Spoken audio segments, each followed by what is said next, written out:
My name is Paul Pratt, and I am at 3102 North Country Club.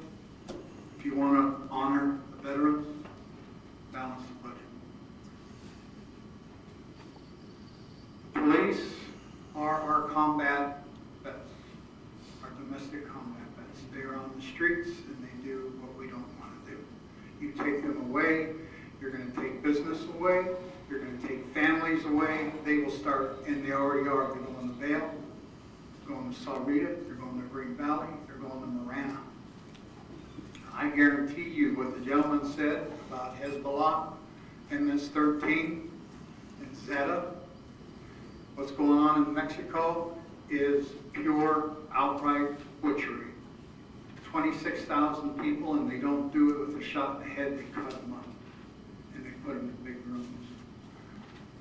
We need the police, because you start pulling out the police, and it takes a lot of money to start them up. It's $100,000 per to train them. We have one of the best training facilities ever. People are leaving here. Border Patrol is raping the police department. And you're also destroying the communities. I live in your district, Minnesota. We have murders left and right in our district. It's not only about people, police and fire on the streets, it's about undercover. They need detectives, they need people that have the courage and the character to go into the criminal element in our communities and find out what's going on. Because if you don't, they move in, you try getting rid of them, it's tough. Balance the budget and honor the dead. I've had enough. I lived in this, I was born and raised in this town, and I've seen nothing but hard left politics get worse and worse, and I'm sick of the corruption. I'm part of the angry tone that Duke doesn't like. I'm part of the Tea Party. I want responsible leadership, and if it requires FBI investigations into the Rio Nuevo, then I say do it. We need to set an example. It's about American exceptionalism, and it's because I'm responsible for my own successes and I'm responsible for my own failures. Government, stay out of my way. You let these guys do the job they were trained to do, and we, the business, will take downtown and make it what it should be. These guys, Alberto Lopez and the other guy about this hotel, they need to be investigated. They ought to be ashamed of themselves for stepping up. You don't do that to your community and to the taxpayers, and you don't let that happen. Honor the dead and honor this country, or pack your bags and go.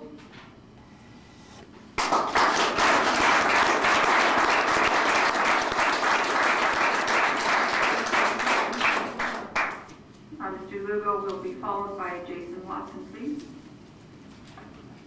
Vice Mayor Scott, members of the council, city staff, my name is Jesse Lugo, resident in Ward 5. I want to just briefly talk about the post-election of Prop 400, where you noted just a few weeks ago that you stated that Prop 400 would fail with a no vote.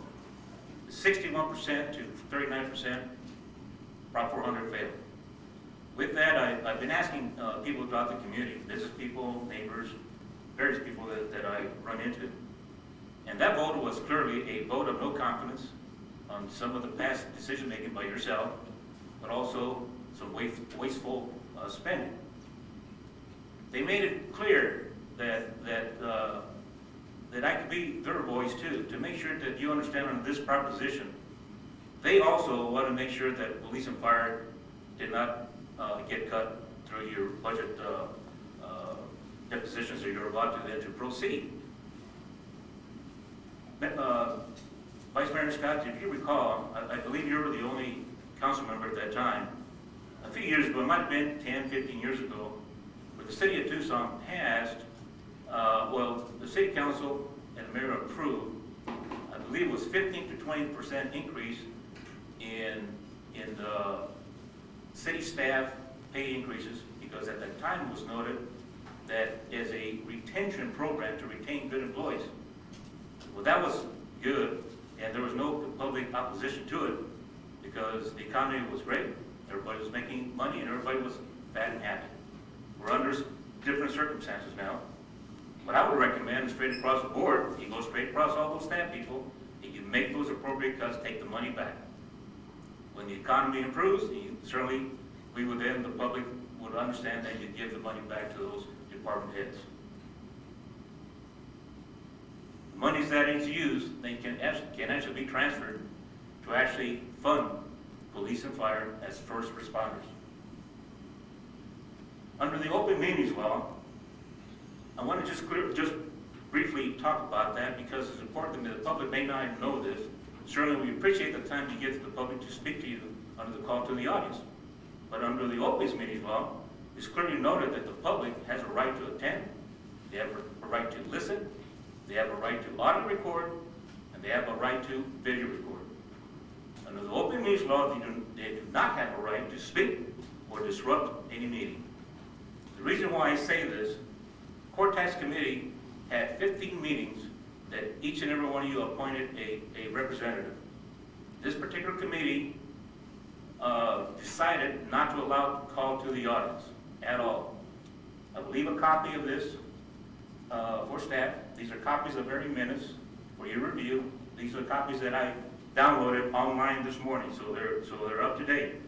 Under all the agenda items, there is no call to the audience. And the reason why I want to say this is if you, as you continue to proceed to deliberate to your budget, you should not consider the decision-making by the Court Tax Committee for the public was shunned and we never were allowed to participate.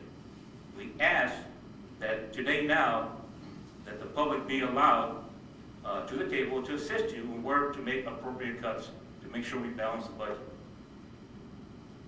You do have a key person here in the city of Tucson that can actually assist you with this proceedings. His name is Joe Valdez, former city manager. Certainly, I would think that maybe you could outreach to him and retain him under as an independent consultant to assist you. Your decision-making on funding the core services, police and fire, is being noted. Do not underestimate the public. The public is telling you. It's like a calm of the storm.